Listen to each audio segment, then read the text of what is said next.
All right, everyone, we've got a very juicy update coming to Black Desert Online this week, and a lot of those really exciting changes that I went over a week or so ago, including the Caphras stone update, the Black Star and Massive Pure Magic update, changes to world bosses, that sort of stuff. That's going to be coming in this update. So we are actually going to be getting that on SEA, NAEU, today, actually, with this maintenance. And there's going to be even more as well. And I actually took a little bit of a sneak peek here. We're going to be getting a new field boss that actually is really interesting. We'll get into the details of it, but it's got some really good drops, including Massive Pure Magic, obviously Spirit Dust, which is a common drop from field bosses, but also it looks like he has the possibility of dropping just straight up Black Star armor, like the full armor enhanced all the way up to +10. I'd imagine the rates are going to be pretty low, but pretty interesting to see that on the loot drop list from this new boss as well. So lots of juicy stuff to get into, and I know it's been a few days since I've posted on YouTube.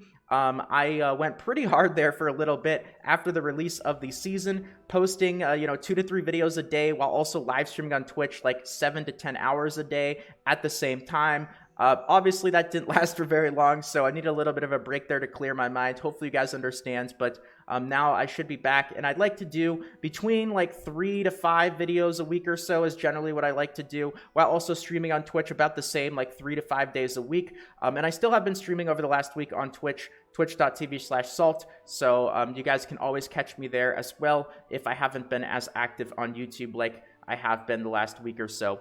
Now let's get into all the details here, and another thing that I want to highlight is, you might have already caught it right there at the top of the recent posts, is the Ataraxian dungeon, which we've known about for a while now. It looks like it is actually going to be coming to the game on July 21st. So that's really exciting. That is going to be a week from today. So next week's update should be the dungeon coming. The first dungeon in Black Desert Online.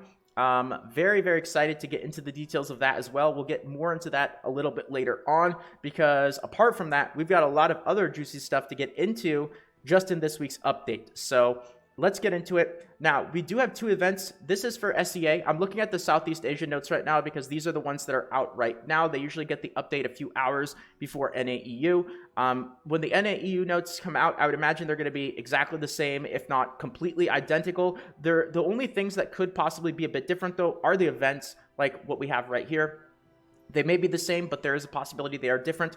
Pearl Shop items, like those, also might be a little bit different. They're usually the same, but that's one of the things we can occasionally find some differences in. But basically, everything else should be exactly identical as we're going to go through it right here. So for the events, though, this first one, the Golden Troop, is back. Looks like we've got the possibility to get these coins from all sorts of things and turn them in for some scam boxes from Shikatu. So be prepared to get scammed from Shikatu as usual. But if we go up here, you can see that there's all sorts of ways to actually get these coins. You can get them from killing monsters. You get them just by staying logged in.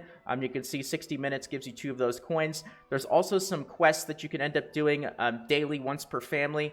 Little resource quests, turning in a couple items to get some coins as well. And you can turn them in for Cron Stones, Caphras Stones, a Advice of Valks, so a 50 fail stack, and then a Combat and Life Shikatu box. So that's that event right there. Not 100% sure if NAEU will get the same one, but you know that's there for Southeast Asia. The other one is also very interesting. I kind of am hoping that we do get this event on NAEU because we desperately need it, and that is the Hot Time event, which is the drop rate event. And basically what happens with that event is they make all of the servers have the same loot buff as the Arsha server. So if you play on Arsha, obviously it's a PvP server. You can kill people without penalty. And the incentive to play on the PvP server is there is a 50% increased item drop rate buff, which is really nice for farming resources.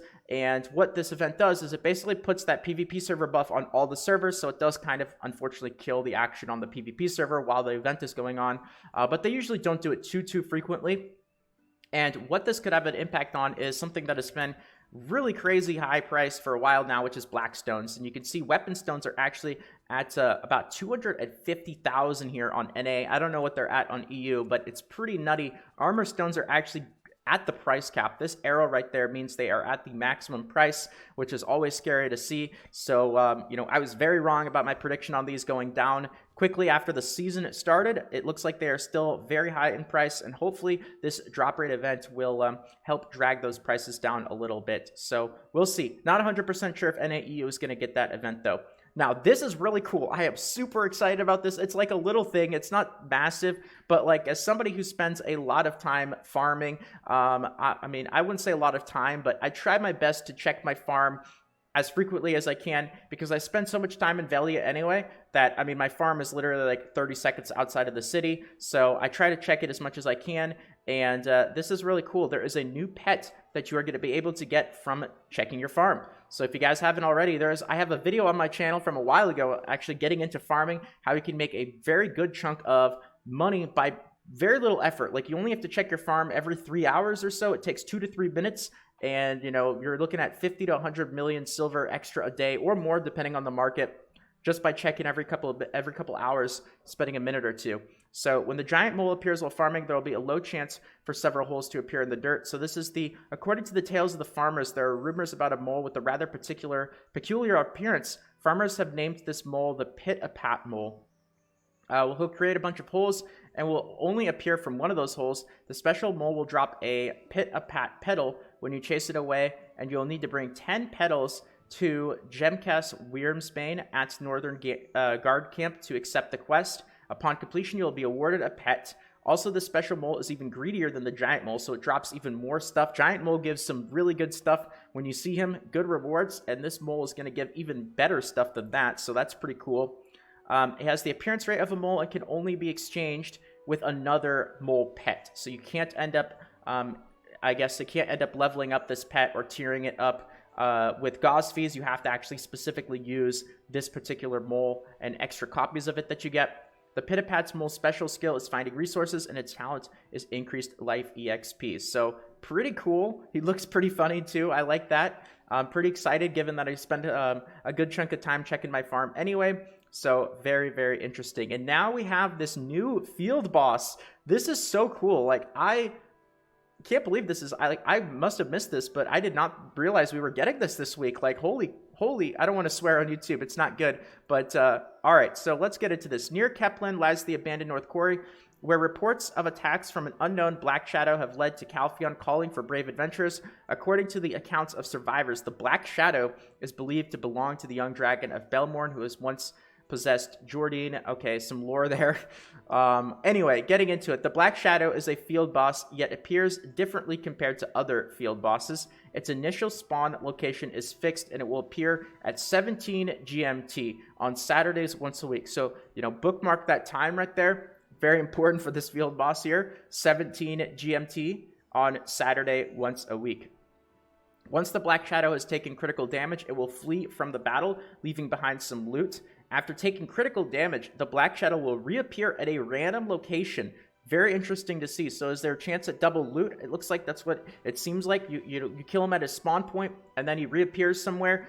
I'm guessing people are going to say when they see where he reappeared, where he's at, so you'll have to go run out there to where he is, try to kill him again and get some more loot. Defeating the Black Shadow, or I guess maybe you don't get the loot until the second part. I'm not really too sure. We'll have to see, but I'm very interested here, especially as we get into the actual loot. Defeating the Black Shadow will drop Black Star armor up to plus 10. Look at that. You've got a chance to actually get Black Star armor. The armor itself, just as a straight drop from the actual boss. Massive Pure Magic, Spectre's Energy, Enchanted Scrolls, possibility of fail stacks there, according to a set probability. And defeating the Black Shadow will drop a certain amount of Ancient Spirit Dust guaranteed. So very, very cool. Very much looking forward to see how the loot tables are on this, how difficult it is, and it's only once a week, but hey, once a week at a chance at some decent loot like this right here, pretty cool. So the new field boss, the Black Shadow, was developed after many adventurers requested further reworked bosses akin to the Giant Mudster update. Similar to the Giant Mudster, this boss is designed to flee and reappear at a different location upon taking critical damage. Okay, so apparently, if those of you guys who have done, I have not myself, but the Giant Mudster update, the way that functionality on that boss works, it looks like this boss is going to use that same functionality. So you do damage to it, it disappears, it reappears somewhere random in the world, and then you go and you kill it at that point, and then I think that's where you get the loot. So I don't think it's double loot. I think you just have to go and find the second version of it that reappears. So it's different in that the spawn location is fixed and appears at a designated time once per week. We hope adventurers, especially those with two-seater horses, would enjoy the potentially long chase to defeat this boss. Very interesting there. So, all right, looking forward to it. I'll definitely try it out. Hopefully I'll remember when the spawn time is. That's very important, of course. Field Boss Dastard Beg event has ended. Likes reset for chat groups, titles, and let's get into, I'm not going to get into the class changes individually here. I will link this in the description if you guys want to take a look at the class changes individually. Usually every update, it's got little things here and there, but I want to jump ahead to a lot of the things that we actually went over a week or so ago in that video with Blackstar, Massive Pure Magic, Caphras, because all those updates are actually coming to us here, SEA, NAEU, this week. So I am so looking forward to this. This is like a dream come true for me. If you guys watch the live stream, twitch.tv/salt, you guys know why this is like literally a dream come true for me. But reduce the excavation work time at the Star's End, encrypt the resting thoughts nodes by 50%, change the drop rate for Massive Pure Magic in these nodes to 100%, quadrupled the drop rate of Massive Pure Magic for the Mountain of Division, and in addition to the increased rates, you can now get Massive Pure Magic from all of these zones right there. So a lot of lower level spots, not just the Elvia Hadum spots, now can also give you Massive Pure Magic. Super excited about this. We've increased the sources to obtain Massive Pure Magic. Not only can you obtain Massive Pure Magic from low-level monster zones, but we've improved the drop rates and reduced the time it takes to acquire them from the production nodes. This, we hope, greatly adds to the ways adventurers just starting their journey to craft Blackstar gear can start gathering Massive Pure Magic. And again, I said this like a week ago, like I'm interested to know if this is going to have a major impact on the economy or not. I'd imagine it's probably not going to have as big of an impact because I'd imagine a lot of people, and maybe even a lot of you guys watching the video, are just sitting on a lot of Massive Pure Magic anyway. It is very valuable if you guys, do decide to put it to use. It's not easy to do. Enhancing is a big headache, and that's something I spent a lot of time doing, but it does definitely have some value there for sure. But we'll keep an eye on the market. I'll see Blackstone prices if any of them really change a lot over the future, but I'm looking forward to that. Now, this is another thing that a lot of people, again, this is something I did not know was coming to the patch this week. And apparently you're going to be able to turn in a lot of your old Awakened scrolls into an even more Awakened scroll or an even stronger scroll. And basically, like, a lot of old scrolls are not worth the time to run. Even the Awakened versions, like, they're just not worth it. Like, I've got 1,000,000 scrolls piled up on my character, on one of my alt characters that I just have for inventory reasons, and I never run them, then it's not worth running them. It's just a waste of time at this point. They're too outdated. The rewards are no good. But now you'll be able to take 10 of a lot of these Awakened scrolls, the Imp Captain, the Goblin Chief, Altar Imp, Manshams, Forest Ronros, and you'll be able to turn them into a Darkened scroll here. So apparently it's going to give approximately 10 times the rewards. So now, considering you'll be able to basically do 10 of them at once, and save a lot of that time that was obviously wasted before this update, it might actually be worth going through and running those scrolls now. So Darkened Parchment 1 and 2 can be attained through a repeat quest you can accept by talking to the Black Spirit if you have 10 or more of the same Awakened scrolls. Using simple alchemy on 10 of the same Awakened boss scrolls with a Darkened Parchment will turn it into a Darkened boss scroll. So you can see here, and these are the ones that use the Darkened Parchment 2. So these are the 1 scrolls, and these are the 2 scrolls. Same thing, it's just 10 of them turns them into a Darkened Boss Summon Scroll 2. So very interesting there. And you can see random ones. These are the different bosses. Darkened Summon Scrolls, 1-time appearance. Darkened Summon Scrolls 2. And up to 5 adventurers can obtain loot by defeating these bosses. Completing the quest to defeat Darkened Bosses will award you with a Darkened Boss Bundle, which you can use to obtain 9 items lootable from defeating Awakened Bosses. However, Remnants of the Rift will drop approximately 40% less compared to using a normal Awakened Boss Scroll. So it looks like they are having like a little bit of a loot penalty there for the efficiency, which does make sense because obviously, doing 10 of these basically at once, so you don't have to go through nearly as much time going through every single one of the Awakened Scrolls. So less Remnants of the Rift, but to be honest, like, I've run some of these before. I've never gotten Remnants of the Rift to begin with, so it seems like the rates are really low either way. And then some other changes here. Fugar's Timepiece changed the item description to mention that skill EXP acquired from combat and not the total amount of skill points are transferred when using the item. So, and I know that as well here, we are getting the changes to the world bosses where now for the Nightmare. Now, this is only for Nightmare bosses for now. I don't know if they're going to expand it later on to other bosses, but for the time being, you actually have to do a certain amount of damage to Nightmare bosses in order to get the loot. So if you guys use a boss alt, you actually have to contribute a little bit now to get the loot. This is coming to the game now, so no longer one-hitting a boss for like a tiny, tiny bit of damage and getting the loot. You could still do that for the normal bosses, but you cannot do that for Nightmares. So the Caphras update is here. This is a big one, and they are increasing the amount of Caphras stones that you get from drops in all of these regions. So you can see defeating monsters in the following regions will now drop Caphras stones, and the drop rates of Caphras stones has been increased. And that is a lot of different places that now will have a higher chance to drop Caphras stones. To allow for a better supply of Caphras stones, we've increased their drop rate from each monster zone. Monsters that already dropped Caphras and Dust saw the number of rates increased, while regions that never saw these, such as Kartuga, Akban History, will now see them. However, these newly added regions will drop amounts adjusted as to maintain Olin's Valley as the current monster zone. So they still want to keep Olin's Valley as kind of like the gold standard, I guess. Like, that's the benchmark that they use, and that's the place that drops the most amount of Caphras stones. So they're saying that it's still going to drop the most amount of Caphras stones, basically. We've also improved the amount ordered from the daily quests to significantly give more. 5 to 10 Caphras stones per hour.